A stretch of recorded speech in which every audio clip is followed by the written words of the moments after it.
야구 여왕 시즌2가 시작도 하기 전에 팬들을 얼어붙게 만들었습니다. 모두가 반가운 귀환을 기대하던 순간 제작진은 상상 이상으로 냉혹한 신호를 던졌습니다. 익숙했던 얼굴들이 한꺼번에 흔들리고 팀의 중심이라 믿어졌던 질서마저 무너지기 시작한 겁니다. 이번 변화는 단순한 멤버 교체가 아닙니다. 블랙퀸즈라는 팀의 뼈대를 통째로 다시 설계하겠다는 선언에 가깝습니다. 지난 시즌이 가능성을 시험하던 시간이었다면 이번 시즌은 결과로 살아남아야 하는 전쟁이 됐습니다. 이름값도 감동도 더 이상 안전장치가 되지 못합니다. 오직 지금 이 팀에 꼭 필요한 선수인가? 그 질문 하나만 남았습니다. 더 충격적인 건 첫 훈련에서 바로 드러난 균열이었습니다. 함께 버텨온 호흡은 끊겼고 새 판에서 살아남아야 한다는 압박은 팀 전체를 흔들었습니다. 그 중심에서 주장 김오나의 눈물까지 포착되면서 팬들은 직감했습니다. 지금 야구 여왕 시즌 2에서 벌어지는 일은 단순한 예능 연출이 아니라 팀의 운명을 바꾸는 구조 개편이라는 사실입니다. 그리고 이제 관심은 한 곳으로 쏠립니다. 누가 남고 누가 밀려났는가 보다 더 중요한 건 새 체제가 정말 강한 팀으로 이어질 수 있느냐는 점입니다. 시즌2는 이미 시작됐습니다. 문제는 출발선에 선 이 팀이 과연 더 강해진 팀인지 아니면 가장 소중한 결속을 잃어버린 팀인지입니다. 시즌2의 진짜 무서운 지점은 누가 떨어졌느냐가 아닙니다. 블랙퀸즈를 바라보는 기준 자체가 완전히 바뀌었다는 데 있습니다. 시즌1에서 이 팀은 가능성을 키우는 팀이었습니다. 야구를 처음 접한 레전드 선수들이 낯선 종목 안에서 부딪히고 넘어지며 조금씩 성장하는 과정이 감동의 핵심이었습니다. 실제로 블랙퀸즈에는 15명의 스포츠 레전드가 모여 결성됐고 시즌 1에서 4승 3패를 기록하며 예상 밖의 성장세를 보여줬습니다. 그 과정에서 장수영은 마운드의 축으로 송하는 타선의 중심으로, 김오나는 투타를 오가는 상징적인 핵심 자원으로 자리 잡았습니다. 하지만 시즌 2는 그 연장선이 아닙니다. 이제 제작진과 팀이 보는 것은 가능성이 아니라 재현성입니다. 한 번의 인상적인 장면보다 여러 경기에서 반복해서 통하는 경기력이 더 중요해졌고 열심히 한다는 인상보다 실제로 승부를 바꿀 수 있는 역할 수행 능력이 더 앞자리에 놓이기 시작했습니다. 이 변화가 무서운 이유는 애매하게 여러 역할을 걸칠 수 있는 선수보다 한 자리를 확실하게 책임질 수 있는 선수가 절대적으로 유리해지기 때문입니다. 바로 여기서 시즌 2식 선별의 논리가 드러납니다. 투수는 단순히 공을 던질 수 있느냐로 평가받지 않습니다. 긴 이닝을 버틸 수 있는지, 위기에서 무너지지 않는지, 수비와 호흡을 맞추며 흐름을 끊어낼 수 있는지가 더 중요해집니다.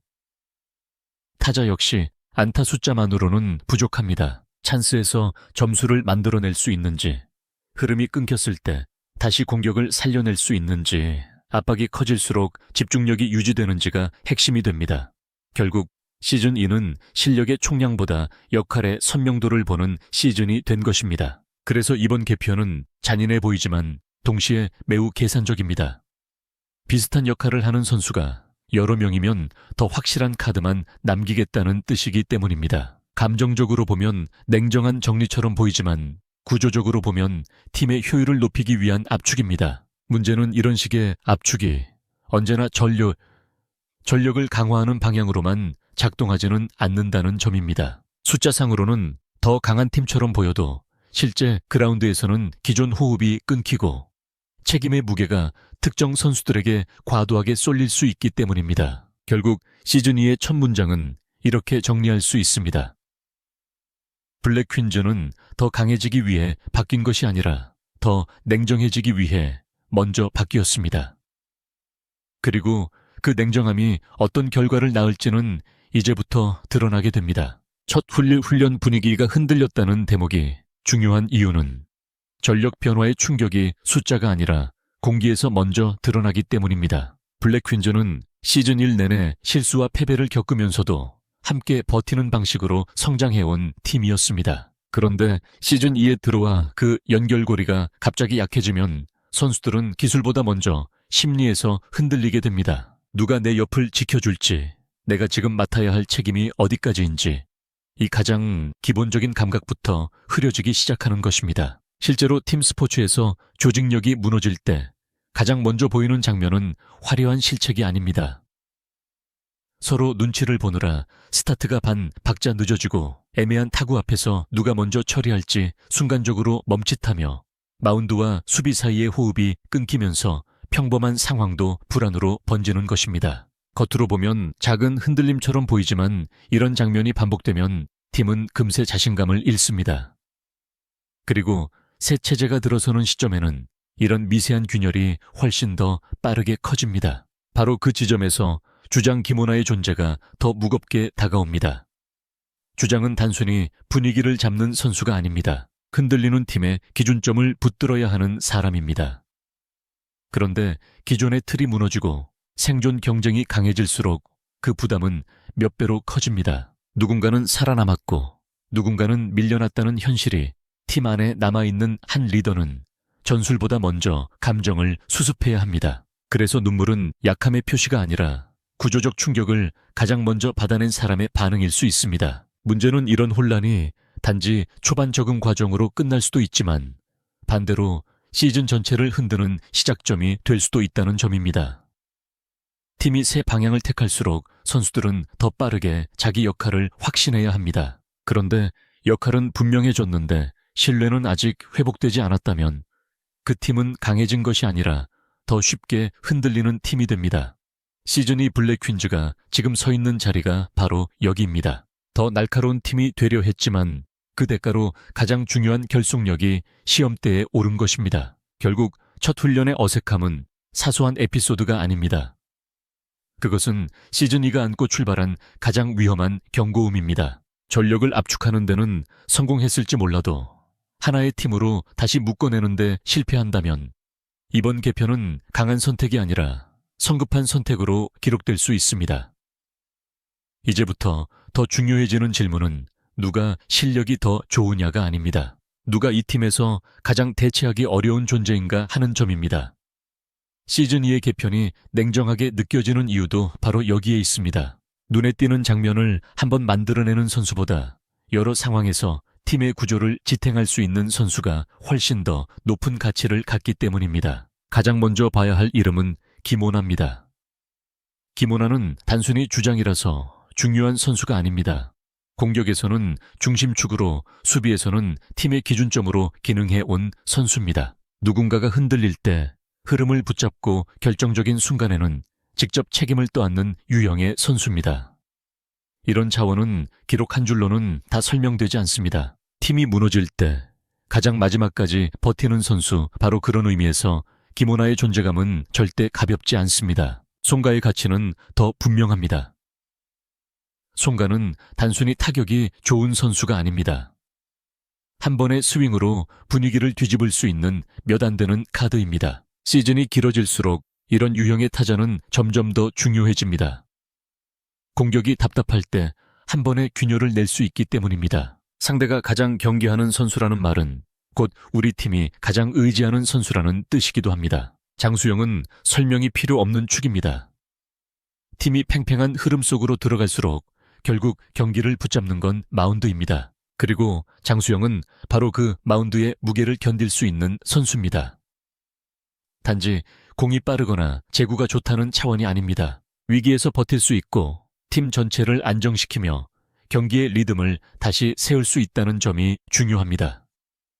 이런 선수는 빠지면 곧바로 팀 전체의 불안으로 이어집니다. 아야카는 이 팀에서 가장 흥미로운 카드입니다.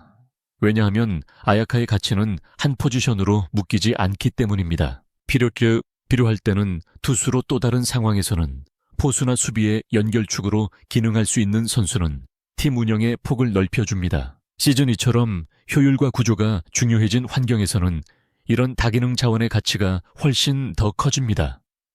눈에 보이는 스타성보다 감독과 제작진이 더 집착하게 되는 유형이 바로 이런 선수입니다. 반대로 말하면 이번 정리에서 밀려난 선수들이 무조건 부족해서 탈락했다고 단정하는 건 위험합니다. 오히려 비슷한 역할을 대신할 자원이 이미 있거나 경기 흐름을 단번에 바꾸는 결정력이 상대적으로 약하다고 판단됐을 가능성이 더 큽니다. 이건 개인의 실패라기보다 팀 설계의 냉혹한 우선순위에 가깝습니다.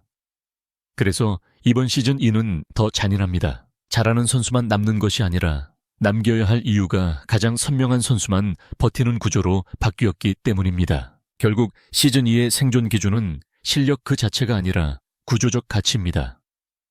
김오나는 중심을 붙드는 선수라서, 손가는 흐름을 뒤집는 선수라서, 장수영은 붕괴를 막는 선수라서, 아야카는 여러 전술을 가능하게 만드는 선수라서 중요합니다.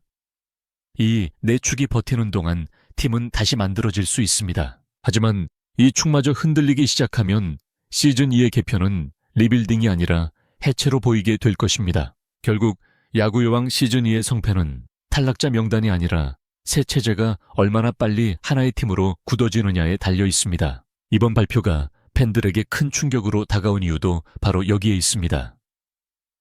사람들은 단순히 몇 명이 빠졌다는 사실 때문에 놀란 것이 아닙니다. 블랙퀸즈가 더 강해지기 위해 선택한 방식이 너무 빠르고 너무 차갑고 너무 급격했기 때문에 불안을 느낀 것입니다. 분명한 것은 제작진과 팀이 시즌 1을 더 이상 성장 예능으로만 끌고 갈 생각이 없다는 점입니다. 이제 중요한 것은 감동적인 사연이 아니라 실제 경기에서 통하는 구조입니다. 누가 더 열심히 했는가 보다 누가 더 오래 버틸 수 있는가, 누가 더 결정적인 순간에 결과를 만들 수 있는가가 우선순위가 됐습니다. 이 방향 자체는 틀리지 않을 수 있습니다. 문제는 그 전환이 조직이 감당할 수 있는 속도 안에서 이루어졌느냐입니다. 팀은 기계처럼 부품만 갈아 끼운다고 완성되지 않습니다. 특히 블랙퀸즈처럼 서로 다른 종목에서 모인 선수들이 긴 시간 부딪히며 신뢰를 쌓아온 팀이라면 더 그렇습니다. 경기력은 훈련으로 끌어올릴 수 있어도 믿음은 시간이 쌓여야 만들어집니다. 그런데 시즌 2는 그 시간을 줄이는 대신 결과를 먼저 요구하는 길을 택했습니다. 그래서 지금의 혼란은 우연이 아니라 예정된 충돌일 가능성이 큽니다. 하지만 바로 그 지점 때문에 시즌 2는 더 위험하면서도 더 흥미롭습니다. 혼란을 수습하고 새 시스템을 완성해낸다면 블랙퀸즈는 시즌 1보다 훨씬 단단한 팀으로 다시 태어날 수 있습니다. 반대로 지금의 균열이 봉합되지 못하면 이번 개편은 강한 결단이 아니라 팀을 스스로 흔든 무리수로 남게 될 것입니다. 결국 앞으로의 모든 시선은 하나로 모입니다. 남은 선수들이 과연 각자의 역할을 증명하며 새로운 질서를 세울 수 있느냐는 것입니다. 이제 시즌 2는 이미 돌이킬 수 없는 길로 들어섰습니다. 돌아갈 수는 없기에 더 냉정해야 하고 흔들렸기에 더 분명한 결과를 보여주어야 합니다. 팬들이 보고 싶은 것도 바로 그것입니다. 누가 떨어졌는가가 아니라 이렇게까지 뒤흔든 선택이 정말 승리로 이어질 수 있는가? 바로 그 대답이 앞으로 야구 여왕 시즌 2가 반드시 증명해야 할 마지막 숙제입니다.